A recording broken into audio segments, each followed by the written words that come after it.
Thank you for downloading Atypical the podcast. If you enjoy our work, all we ask is that you leave us a review in your podcast player and share it with your friends. It helps us reach more people, and it's always great to hear from you. Thank you again, and we hope you enjoyed this episode of Atypical the podcast.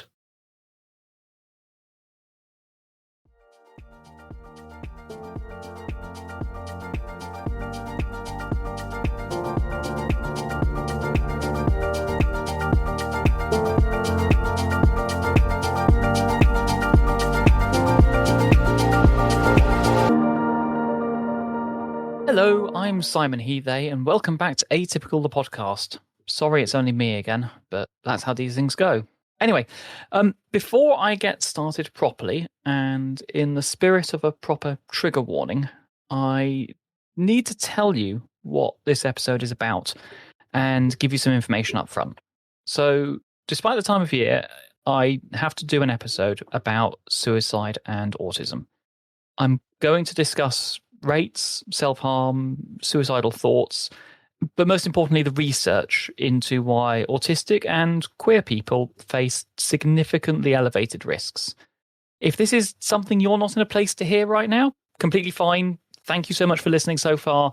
This episode will be here if you ever want to come back to it, but if not, then that's what's right for you. If you're currently struggling as well, I want you to have some numbers before I go any further. In the UK, call the Samaritans for free on 116 123. That's 116 123, and you can call them 24/7, anytime, day or night. You can also email them, J-O, at samaritans.org. And if phone calls are not something you can do, and I know for many of us they're really not, you can text SHOUT, S-H-O-U-T, to 85258 to text with their crisis line. In the US, you can call or text 988. That's call or text 988. Apparently, they also have a web chat, so if you look them up, 988. And they, again, also have a text line. If you text HELLO, HELLO, to 741741. For everyone else, I would highly recommend looking up the International Association for Suicide Prevention. They have a directory of crisis centres worldwide. You can find them at IASP, that's India Alpha Sierra Papa, .info. I'll put the links in the show notes along with everything else. As a reminder, resources exist. Please use them if you need them. And if you want to stop the podcast now, I more than understand and hope you'll join me for another episode soon.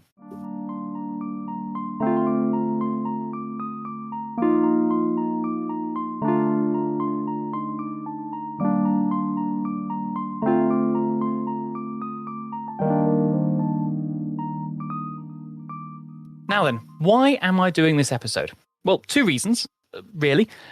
Firstly, there have been two significant studies that have come out in the last few weeks looking specifically at autism and self-harm and suicide, with thought given to areas that haven't really been properly examined before. One of them focused on middle-aged and older autistic adults, which is a group pretty much entirely ignored in research up to now. And the other looks at the relationship between trauma and suicide-related behaviours in autistic people. Both of them produced findings that I think our community needs to know about. But secondly, and more fundamentally, silence doesn't protect us. Autistic people face substantially higher rates of suicidal thoughts, of self-harm, and death by suicide than the general population. And that's not speculation. It's consistent with decades of research across multiple countries. And yet, it's rarely talked about openly, directly, in ways that actually reach the people it affects. I think we all deserve better than that. I think we deserve accurate information about risks that affect our community. I think we deserve to understand why those risks exist, which, spoiler alert here, has far more to do with the way the world treats us than anything inherent to being autistic. I know, such a spoiler, if you've ever listened to any of these episodes before, or seen the way the world is. Anyway, I think it's also a case of we deserve to know what actually helps, because the research actually has some pretty good things to say about that as well. So, this is what I'm going to do for this episode. I'm going to look at what the research shows. I'm going to be honest without softening it, but also without sensationalizing it. I'm going to talk about the mechanisms, the risk factors, the things that look different for autistic people. And I'm going to talk about protective factors. what works and what needs to change. This is, frankly, a hard topic. I'm not going to pretend otherwise. But I also believe that understanding is the first step towards change, both for us at an individual level and at the systemic level where much of this actually sits. One more thing before I really get into it. I'm working from notes, which I've had reviewed by 4 other people. So occasionally it'll sort of move a little bit between my voice and where they've helped me to make it better.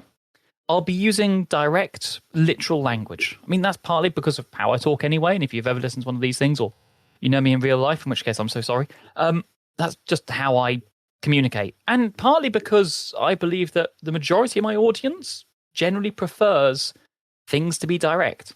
And partly also because the guidance on responsible media coverage of suicide specifically recommends being direct.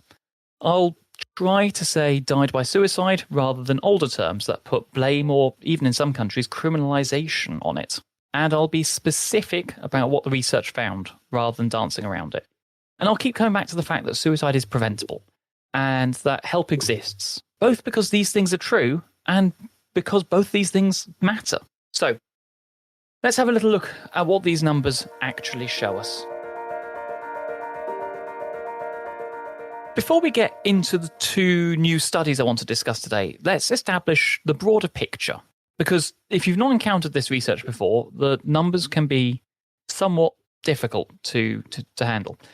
The most comprehensive analysis we have to date comes from a systemic review and meta-analysis published in 2023 in Molecular Autism, which is a publication I often get some of these papers from. It's well worth having a little look through if you're interested. The researchers in that study looked at 36 studies covering over 48,000 autistic people, and what they found is that around 34% of autistic adults report lifetime suicidal ideation. That's basically thinking about suicide at some point in your life. So that's, a third of all autistic people have thought about it at some point. Around 21% have reported making a plan, and 24% have reported either suicidal behaviours or at least one suicide attempt. So to put this into context, 1 in 3 of us will experience suicidal thoughts at some point. 1 in 4 will make a plan or an attempt.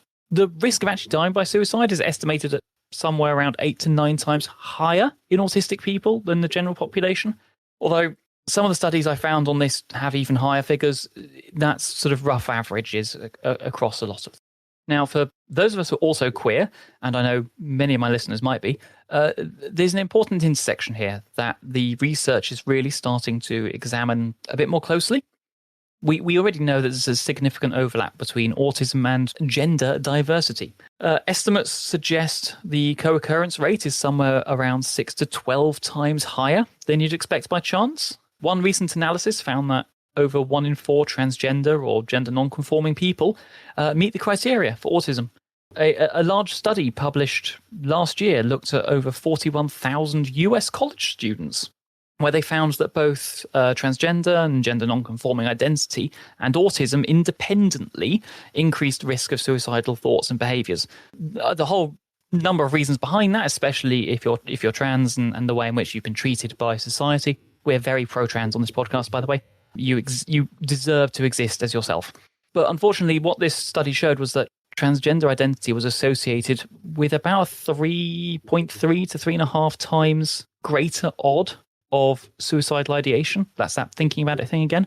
Whilst autism was about twice the odds. And when they looked at suicide attempts, autistic students who were cisgender had about 2.4 times the odds compared to non-autistic cisgender students. Transgender students without autism had about 2.7 times the odds. And students who were both autistic and transgender, or gender non-conforming, had about 3.4 times the odds. It's also worth noting that the Trevor Project research has similarly found that LGBTQ plus youth diagnosed with autism have over 50% greater odds of attempting suicide compared with the same youth without an autism diagnosis. And there's a really critical framing point that they make, which applies equally to autism, LGBTQ young people are not inherently prone to higher suicide risk because of their identity. They're placed at a higher risk because of how they're mistreated and stigmatized in society. And the same is absolutely true for autistic people. The risk isn't in being autistic, it's in being autistic in a world that's not designed for us. So that's the general landscape.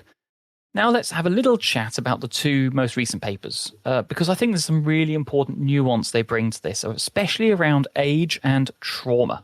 So the first is Roper and colleagues, published in Molecular Autism at the end of November. It's called Self-Harm and Suicidality Experiences of Autistic and Non-Autistic Adults in Midlife and Old Age. I'll link it in the notes. And it matters because it's looking at a population that autism researchers almost completely ignored. People over 40. The second one is from Chikara and colleagues, published in October in Autism Research. It's the traumatic experiences, psychological distress, and suicide-related behaviours in autistic adults. This one was actually supported by our friends at Autistica and run by the University of Cambridge. It digs into something we often see talked about in general terms, but rarely quantified, which is that relationship between trauma and suicide risk, specifically in autistic people. Now, both of these studies do something that I particularly value when I'm reading scientific papers. They don't just study the autistic people, but they have involved autistic people in the research process. The Cambridge team, for example, included an advisory board of 8 autistic adults with lived experience of the issues being studied, who helped design the survey, and then another separate focus group of 9 autistic adults to help interpret those findings. Now, this really matters. I'm going to look at both of these studies in a bit more detail, but I really want to acknowledge something first. If you are autistic and you're listening to statistics about your own community, this can feel different than hearing statistics about another abstract group or society. These numbers might include people you know. They might include you. And when I was pulling this together, I had to do a certain amount of soul searching myself on this. So take from this what you need. Pause if you need to. Those crisis resources I mentioned at the start are in the show notes, and I'll remind you of them again at the end of the episode. Where was I? Before I start talking about my research process, because nobody's interested in that. So let's start with the overlooked population, the autistic adults in midlife and beyond. Now, here is a statistic that made me somewhat angry, actually. Only 0.4% of autism research published since 1980 has focused on middle-aged and older adults. Less than 1%. Less than half of 1%. Meanwhile, there are at least 250,000 autistic people in the UK alone who are over the age of 50. Now, whilst this population has been, let's call it, completely ignored by researchers, and given that we know about suicide risk in autism and the fact that suicide rates in the general population tend to peak in midlife and older age, that's a pretty significant gap. Sophie Roper and her colleagues at King's College London, they undertook this study with Age Well Autism in order to specifically address this gap. Their study recruited autistic adults aged 40 and over, with the final sample including some 388 participants. 222 were autistic adults and 166 were non-autistic adults matched for their age and gender, with an age range between 40 and 93 and a mean age of 61. They asked about lifetime and recent experiences of suicidal ideation, the thoughts of self-harm, deliberate self-harm, and what they called suicidal self-harm, which is self-harm with the intention to end one's life. Anyway, the headline findings are somewhat worrying. 73% of the autistic group reported lifetime suicidal ideation, compared with 26% of the non-autistic group. In fact, when they went deeper into the data, they found that the autistic group were almost 8 times more likely than the non-autistic group to have experienced suicidal ideation at least once. Then we see that 66% of autistic participants report deliberate self-harm at some point in their lives, compared to just 25% of non-autistic participants in the study. The autistic group also reported substantially higher rates of planning and attempts. Now, you might be thinking, surely, Simon, these are lifetime figures, right? Maybe these experiences happened decades ago when people were younger and things were harder. After all, we were always told things improve with age. Yeah. But the researchers looked at this, and it gets kind of concerning. When they compared autistic adults in midlife, aged 40 to 64, with those 65 and over, the older group didn't report lower rates. They reported higher rates. Older autistic adults were more likely to have thoughts of self-harm, or to have deliberately self-harmed, and to have engaged in suicidal self-harm than autistic adults in midlife. And this included more recent experiences, so this is not just lifetime totals. And this runs entirely counter to what we might hope for, that things get easier and that people find their way, that risk will diminish over time. For autistic people, the data suggests kind of the opposite. The study also found significant gender differences within the autistic group, and again, the pattern is different from what we see in the general population, because in the general population, men die by suicide about 3.5 times the rate of women, although women are more likely to self-harm. There's a whole issue around this. But in the autistic sample, the autistic women reported much higher levels of suicidal ideation and self-harm than autistic men. There's no real statistical differences between the two. It seems to be much more gender balanced, unfortunately. But what happens here is this echoes some findings from some other autism research, which suggests that the typical male-heavy pattern of suicide doesn't hold true in autistic populations. It seems the risk is more evenly distributed. 1 or 2 studies even suggested it skews towards women. Again, I will include in the notes Kirby from 2024 on this sort of difference, if you're particularly interested in gender differences.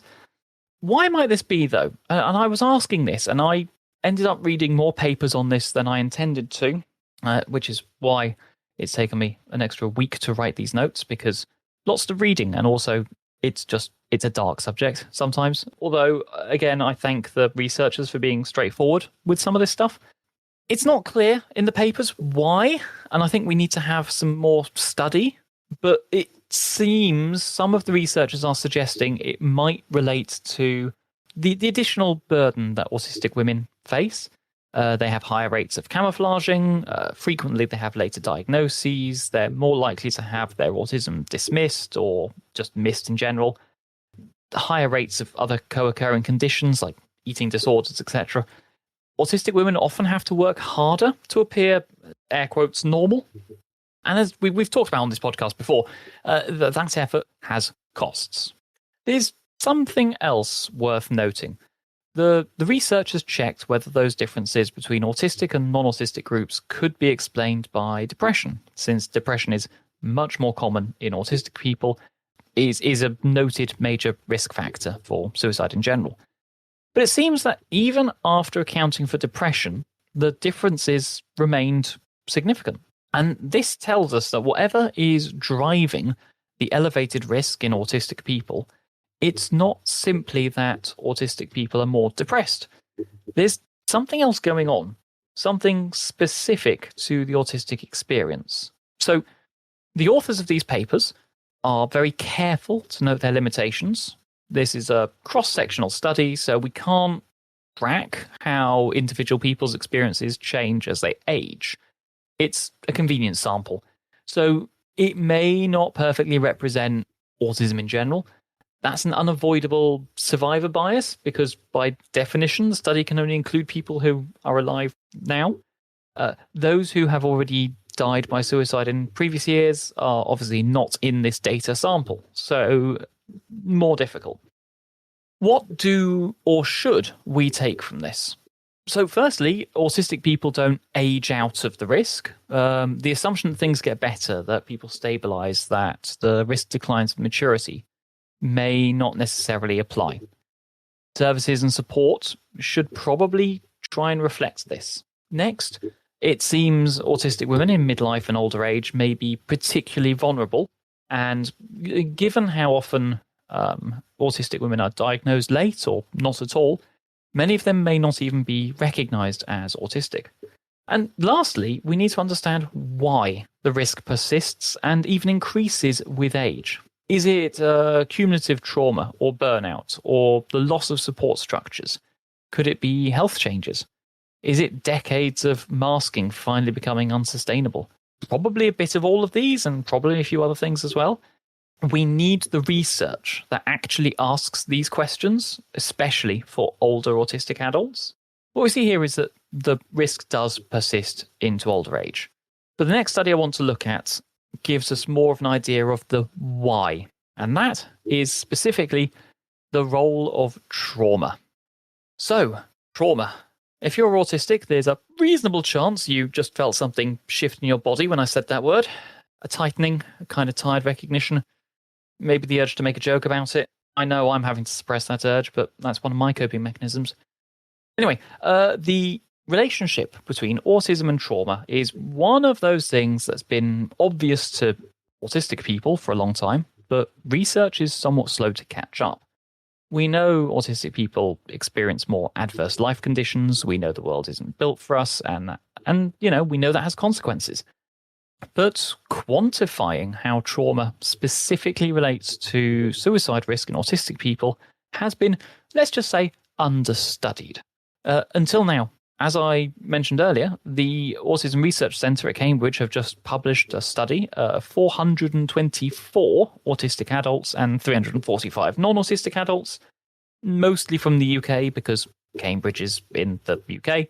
They used a survey that was co-created with 8 autistic adults, and again, this matters a bit like the previous one, because it means that the questions have actually been shaped by people who understand what the lived experience is. They measured 60 different life experiences across what they called 10 domains. They looked at education, employment, finances, social services, the criminal justice system, childhood victimization, adulthood victimization, domestic abuse, lack of social support, and mental health. So this wasn't just some run-of-the-mill surface-level survey. And here's the first headline finding.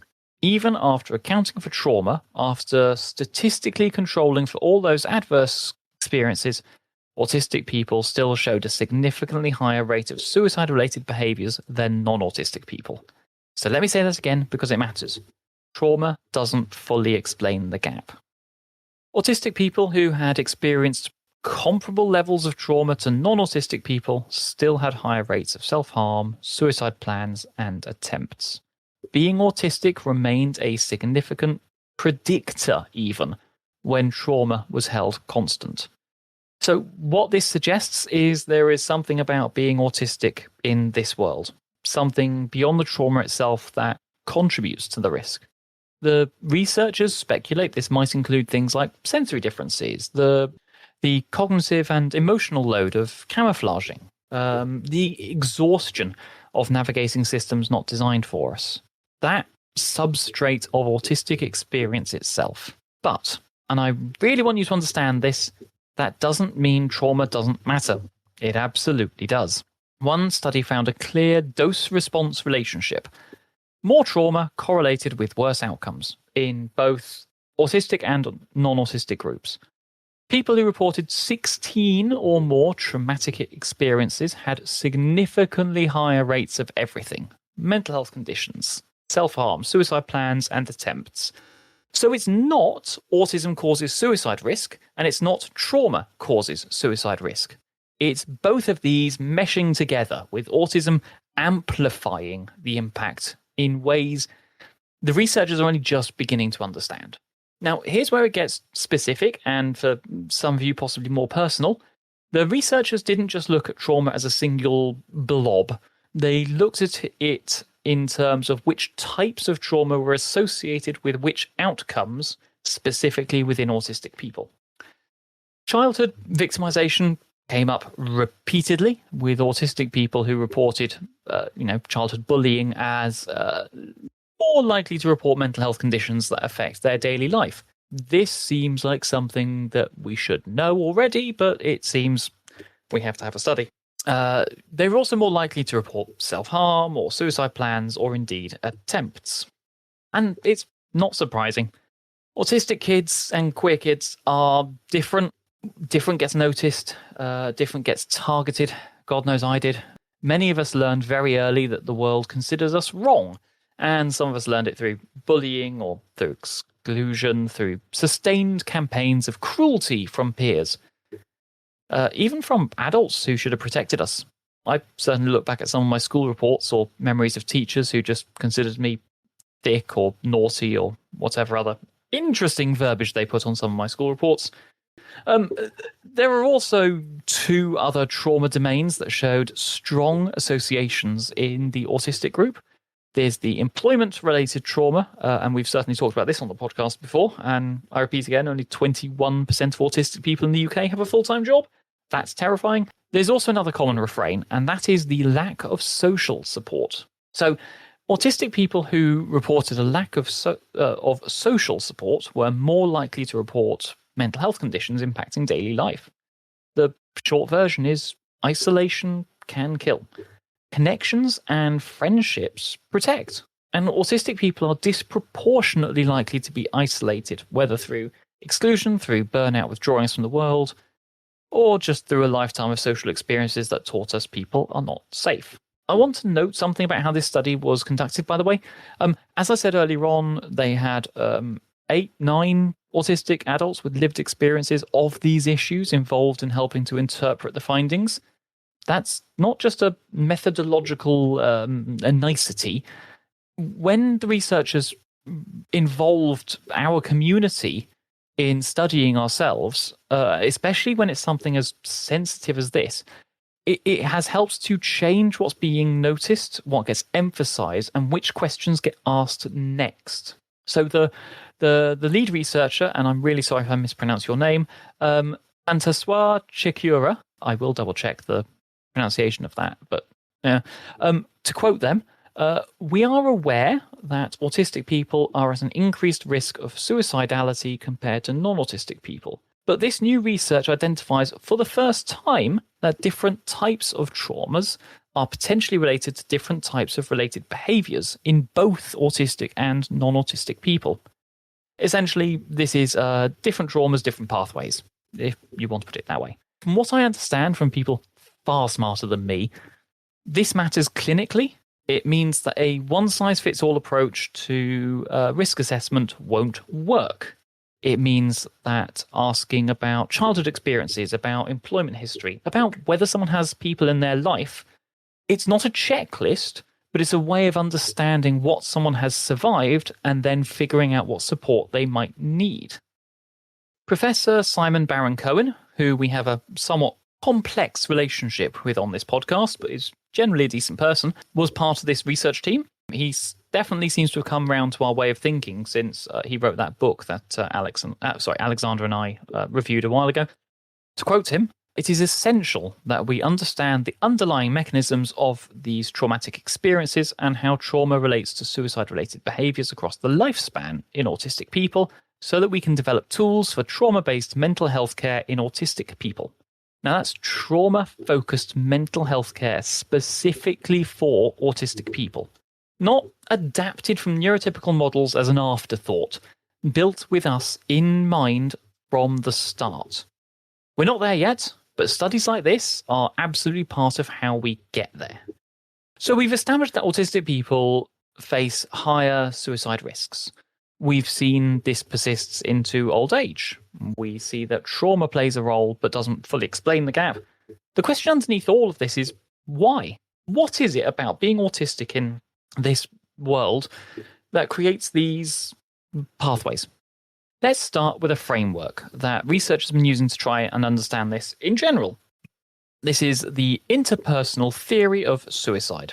Now, this theory was first developed by a chap called Thomas Joyner, and it proposes that suicide requires two things: the desire to die and the capability to act on that desire. The desire, according to the theory, emerges from two states occurring together. Firstly, thwarted belongingness. You know that feeling that you don't fit, that you're disconnected from others, that you exist outside of the social fabric? Something I can definitely understand. And then there is perceived burdensomeness. Perceived burdensomeness. Try saying that 3 times fast. But this is the belief that you are a liability to the people around you, that your not being around anymore would be worth more than your life, that others would be better off without you. When someone experiences both of these and feels helpless that either will change, the desire for suicide can emerge. That's the capability to act on the desire, what the theory calls acquired capability. And this develops through repeated exposure to painful or frightening experiences. Essentially, the more pain or fear someone has experienced, the more habituated they become to it, and thus the lower the barrier for acting on those thoughts. Now, if you're autistic and you're hearing these concepts of thwarted belongingness and perceived burdensomeness, acquired capability through exposure to pain, you might well be thinking, well, that's just describing Tuesday, or any time I have to go to a meeting at work, but I'm not going to talk about my projects today because research has found that these ideas are related and are relevant in autistic populations. The perceived burdensomeness in particular shows up consistently as a predictor of both suicidal ideation and attempts in autistic people. And here's something really important. In the general population, the theory suggests a fairly clear progression with thwarted belongingness and perceived burdensomeness leading to ideation, then acquired capability. And that's what enables that transition from ideation to attempt. There's a gap between thinking about suicide and acting on it. However, in autistic people, it seems that progression may be faster. So the researchers who tested this theory in autistic adults found that perceived burdensomeness contributed to both ideation and attempts. So the factors that are supposed to only predict ideation may, in fact, in autistic people, be sufficient to motivate action. Now, why might this be? Possibly because autistic people already often have accumulated significant acquired capability through their lifetime of painful experiences. Possibly because of different cognitive patterns in somewhat common thinking style that can make it hard to shift away from a thought once it's taken hold. We don't fully know, but it suggests that suicidal ideation in autistic people should be taken particularly seriously as a risk indicator. That's only one framework, but there are also autism-specific factors that may create or amplify those states. So let's talk about camouflaging, also known as masking. We've talked about this quite a few times on this podcast before. I've done entire episodes on it. But it is fundamentally the process of suppressing or hiding your autistic traits in order to fit in, to be accepted, to survive in social or professional environments not designed for us. Sarah Cassidy and her colleagues at Nottingham University have done some pretty extensive work on this. They found that camouflaging is associated with increased thwarted belongingness, which makes sense because if you're constantly pretending to be someone you're not, you're never really belonging as yourself. Although counterintuitively, I actually don't mind sometimes masking as part of my life. There is a mix here of where you bring your authentic self out. I'm many different people in my personal life and work life, after all. There's lots of things I do in my personal life I'm not bringing to my professional life. Anyway, Nottingham. That study also found that camouflaging is associated with feelings of defeat and entrapment, two other constructs about suicide theory that predict suicidal thoughts. Defeat is the sense that you've lost, that you're beaten, that there's nothing left to fight with. Entrapment is feeling trapped in a situation with no way out, or possibly a 1999 film with Sean Connery and Catherine Zeta-Jones, although I'm not sure if that one is about 9/11 or being trans. I'll wait for Kill James Bond to review it, and then you'll find out. Anyway, where was I? Actually, where was I? This is the problem of having notes, is I lose track. Yes, well, now. So, if you have spent years or decades trying to pass as neurotypical, exhausting yourself to maintain an acceptable facade and constantly making eye contact, then reaching a point where you can't sustain it anymore, but can't imagine any other way to exist. That is the intersection of defeat and entrapment. The research suggests that masking is transdiagnostic risk factor for suicidality. I think this means that it increases risk whether or not someone has a formal autism diagnosis. And we should also probably note here that autistic adults have reported masking their distress, even in therapy, because they've learned that their suffering is not taken seriously, which is why I tell friends to find a specifically neurodivergent supportive therapist when they go looking for help. I can tell you from my own experience, it makes a world of difference. There are some other autism-specific things worth mentioning and naming here. We've got the late diagnosis issue, or no diagnosis at all. Remember, 66% of adults receiving a first autism diagnosis have experienced suicidal ideation, and 34% who have planned or attempted it. Decades of not understanding why you're different. Decades of being told that you're difficult or lazy or too sensitive or not trying hard enough. Decades of failed relationships or lost jobs or breakdowns that no one could explain. That all accumulates. Then we have the whole thing around not being believed. Autistic people in general have reported that one of the most harmful experiences is having their autism dismissed or denied by professionals, by family members, by systems that are supposed to help them. When someone who is struggling is told their struggles aren't real or aren't serious or aren't worthy of support, that's a direct pathway to both thwarted belongingness and perceived burdensomeness. And then we have just straight out communication barriers. Many of the crisis services were built around telephone calls. For autistic people who find phone calls overwhelming, confusing, or just plain inaccessible, that's not actually going to help if that's what's available to them. It's one of the reasons why Samaritans and 988 have a text, email, online chat function.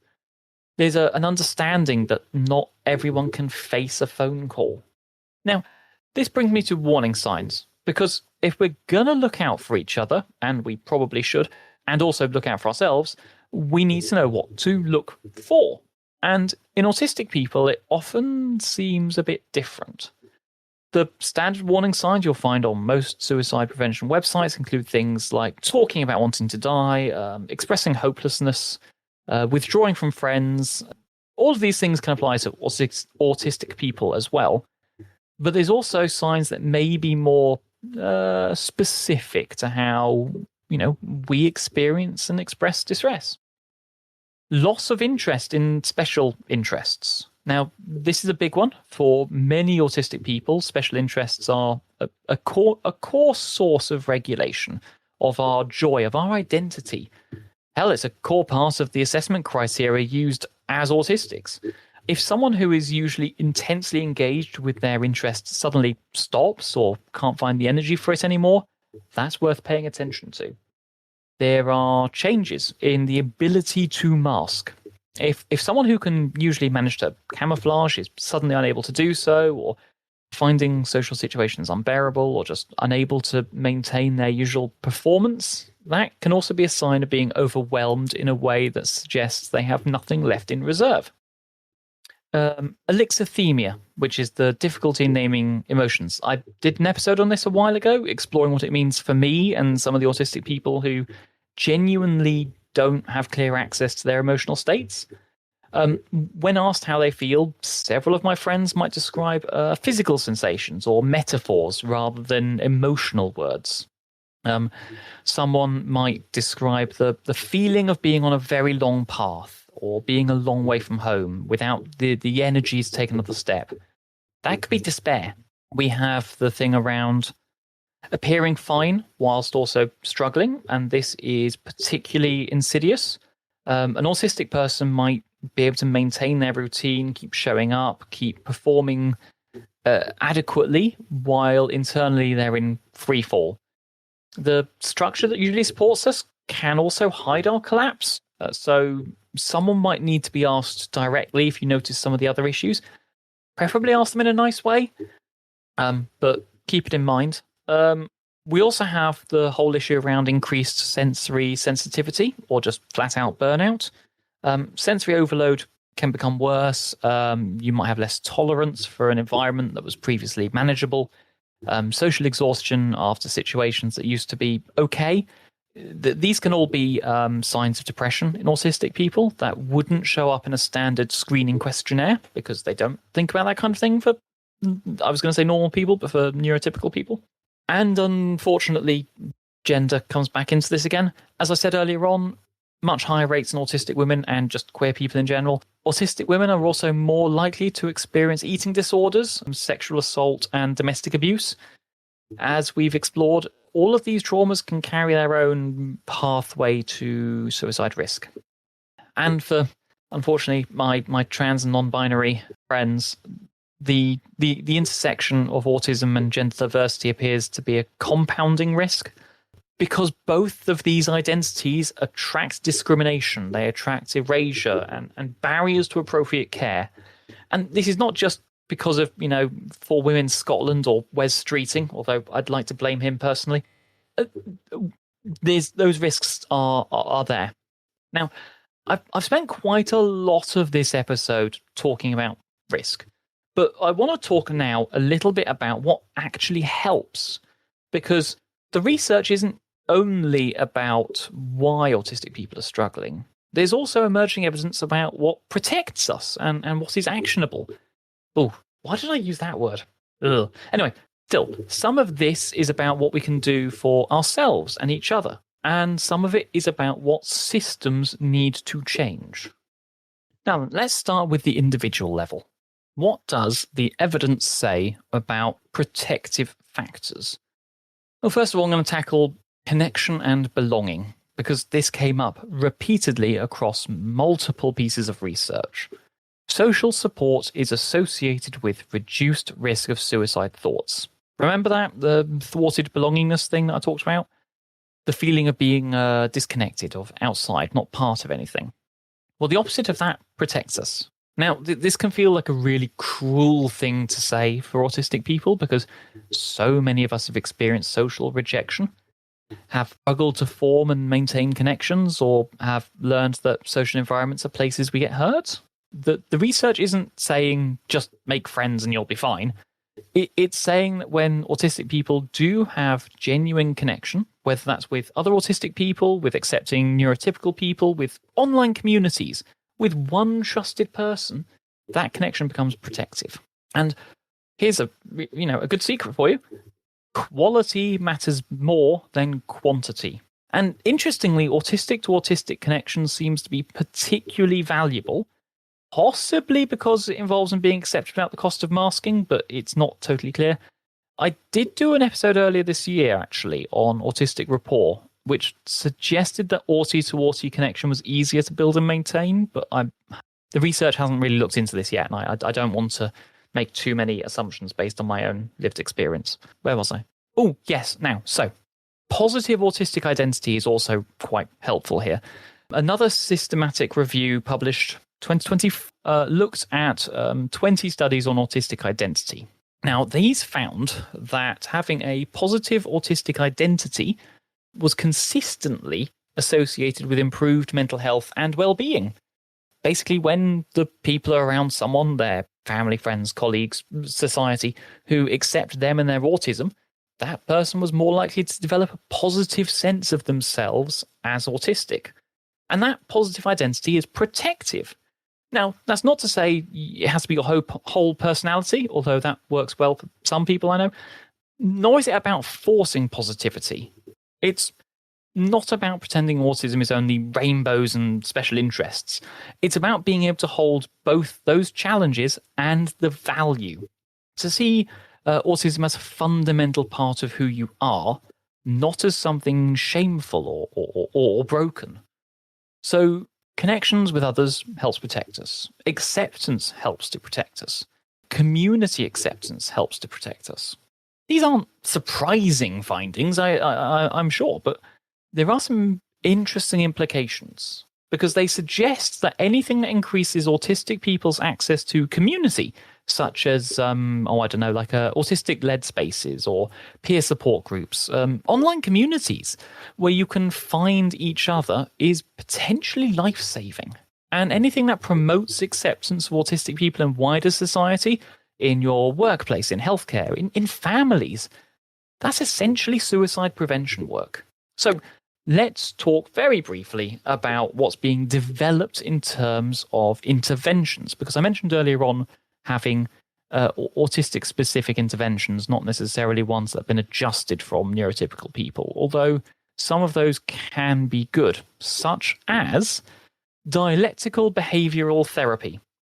Wow, I had to really try hard not to say dialectical with a mangled European accent and start talking about Marx there.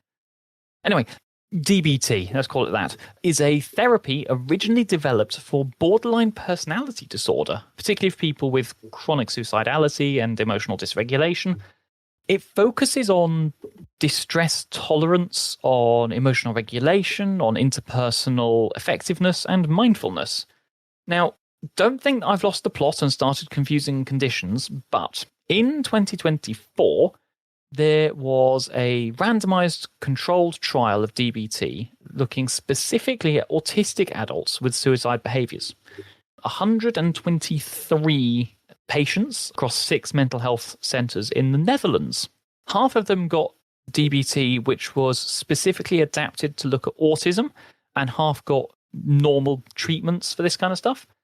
I had to go back and read this study twice because the DBT something like halved the risk factors in suicidal ideation and attempts by the end of the treatment.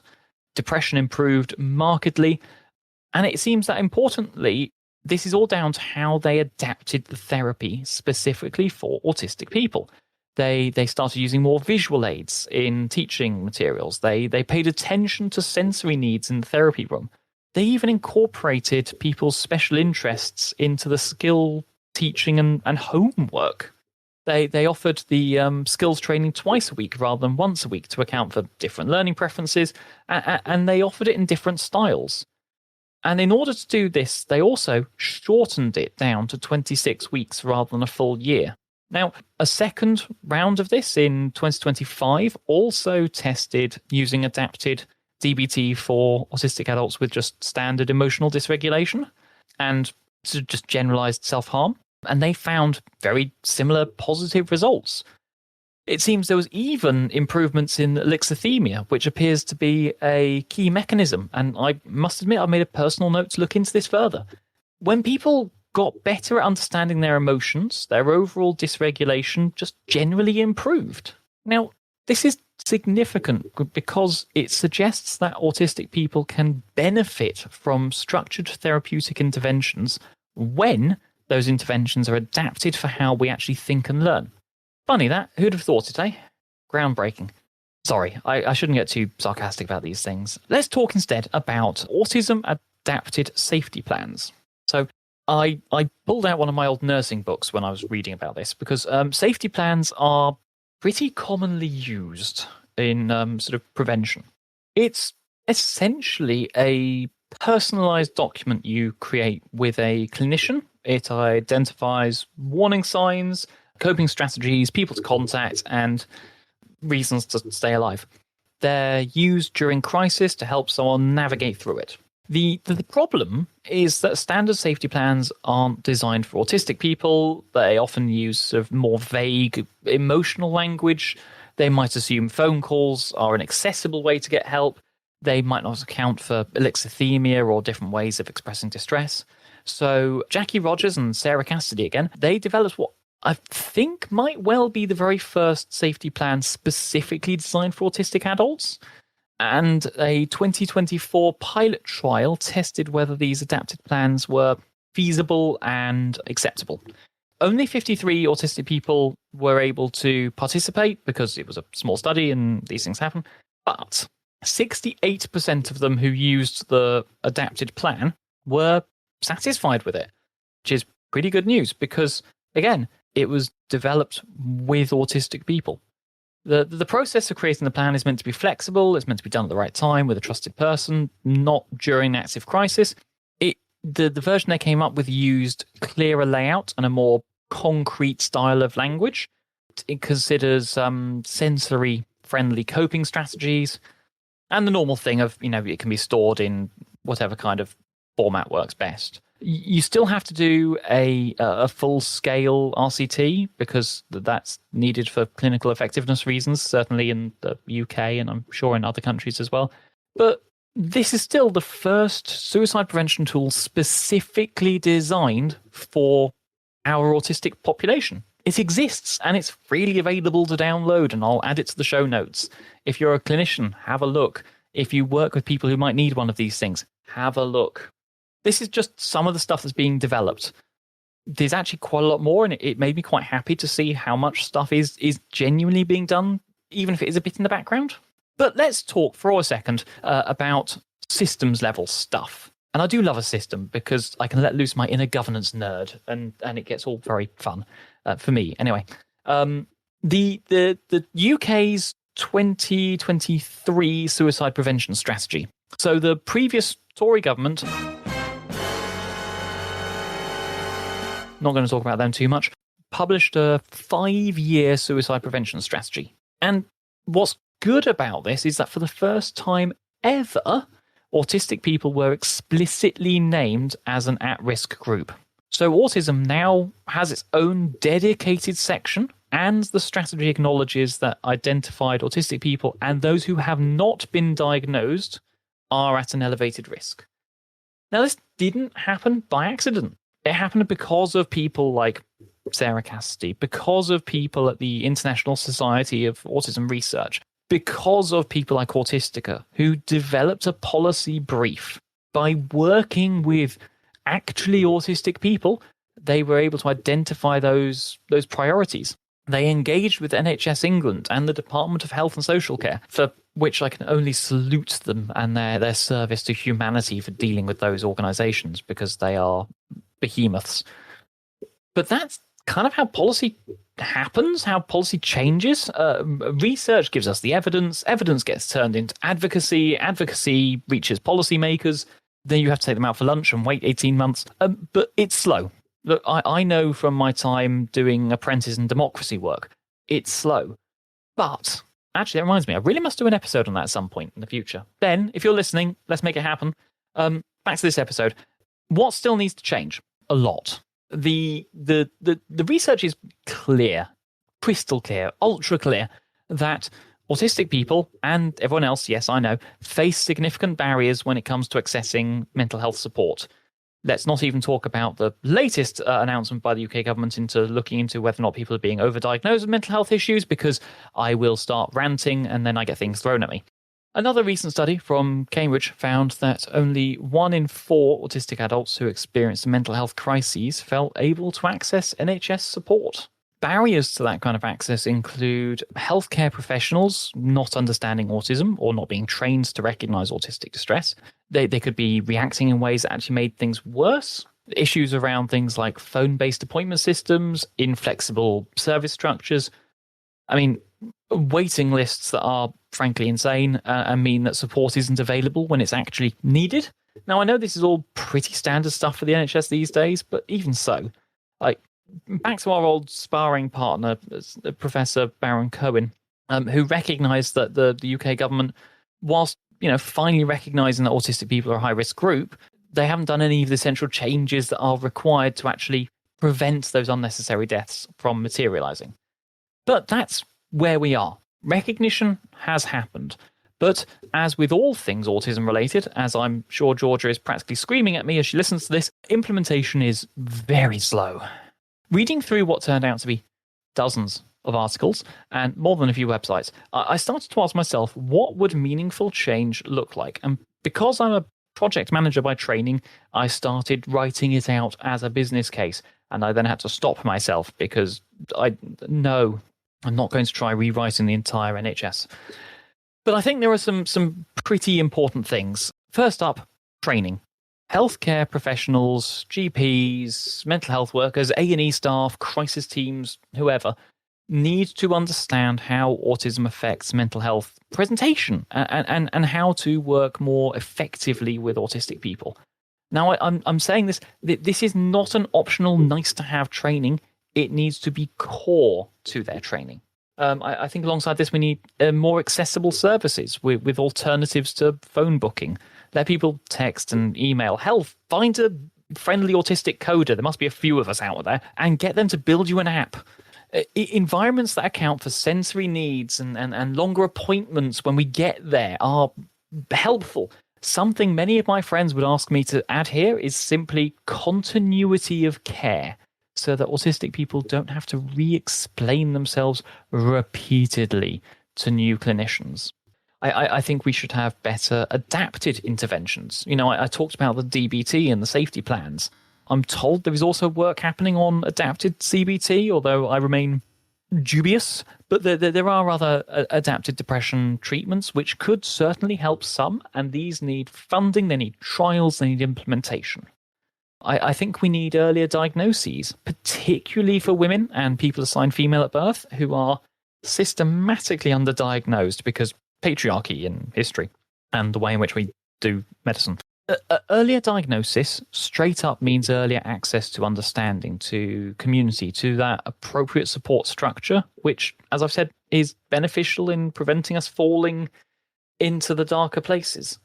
And finally, he says, looking at a very long list, I think that there's a community investment thing that we need to do here. Autistic-led peer support, perhaps, or maybe some community organizations or friendship groups. The infrastructure that allows autistic people to find each other. This isn't a luxury, and it can't just be left to Discord or Tumblr groups, but having somewhere to combine these would really help people to find them. And here's something for my listeners specifically. If you are autistic and you're struggling, or you might struggle in the future, there are some concrete things that you can do. Connection with other autistic people is super helpful. Whether this is in person or online, if it's a formal group or just finding someone, look up a board game group. Learn about autism from autistic sources, like actual autistic writers. Find autistic communities or perspectives. Hey, maybe even an autism podcast, wink, wink. All of these things seem to help support your positive identity development. If you can access therapy, find out if they can make use of that adapted DBT from the Netherlands, because it's shown such good promise. Ask about whether your therapist can just make normal adaptations. If it works for you, use more visual materials or more sensory adapted considerations. Think about incorporating your own interests into therapy or finding someone who is specifically a neurodivergent therapist. And if you are supporting an autistic person who might be struggling, believe them. Ask directly. Understand that distress might not look the way you expect. Know that suicidal ideation in autistic people should be taken seriously as a risk indicator. The studies have consistently found that external acceptance, that's acceptance from friends, family, society, was what predicted a positive autistic identity, and things like individual personalities just don't matter as much. In other words, it's not on autistic people to develop resilience in a vacuum. It's on the world around us to become more accepting. And when that acceptance happens, mental health improves. This is because it shifts the frame. The question isn't just, how do we help autistic people cope better? The question is, how do we change society so autistic people are accepted, that they are included and supported?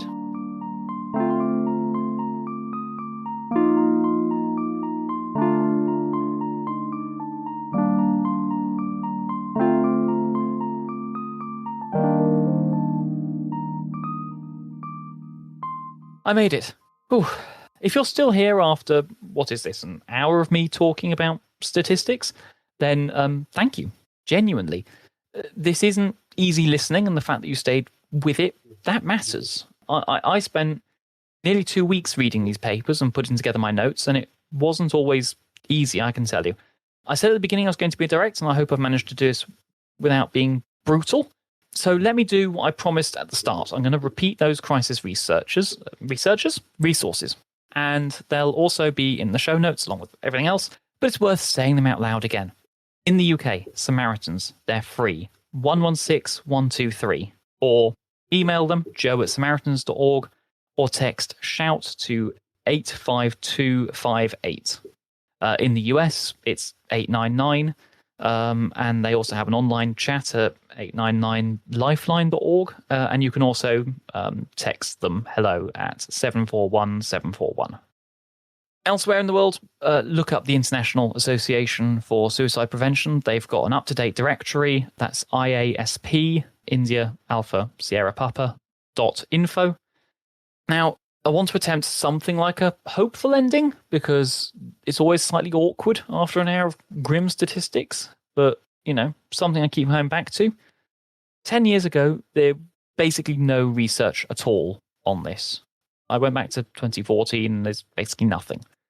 Now there are meta-analyses, random controlled trials, policy briefs, government strategy documents. The UK government has recognised people as an at-risk group for the first time. We're seeing these adapted interventions being developed and tested. The situation is still not great. Services are still inadequate, but the direction of travel is moving towards understanding, towards adapting our support, towards recognition. It's slow, but it is moving. The risk isn't in being autistic. It's in being autistic in a world not designed for us, without understanding, without support, without acceptance. So if you're autistic and if you're struggling, you're not broken. You're just navigating something that is genuinely difficult. And there are people working right now to try and make it less difficult, including, I hope, by talking about it on podcasts like this. Although I suspect their podcasts are probably much better than mine, so maybe I ought to go pick up some tips. The show notes for this episode are going to be extensive. I'm going to try to limit it to links to the papers where I've discussed all of these so that you can go and do your own research. I try to include everything I've referenced, but occasionally I do miss things. And finally, I just wanted to thank a few people for reading through this for me. Georgia, who's been on the podcast in the past, and her partner Philip both went through it with a fine-tooth comb. My friend Alexander, who's also been on here before, has looked through it and given me some pointers. Foon, who is a mental health support worker, has given me some ideas, and so has Chris. So thank you to all of them. Thank you to everyone listening, and hopefully we'll do something a little lighter next time. Take care now. Bye-bye.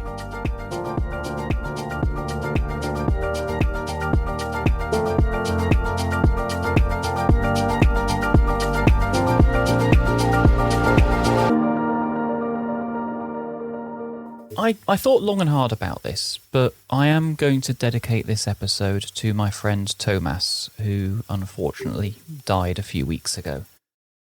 Everything I've discussed today applies to some of what happened in the lead up to that event, and all I would like to add at the end of this episode is, do please think of yourself and your friends.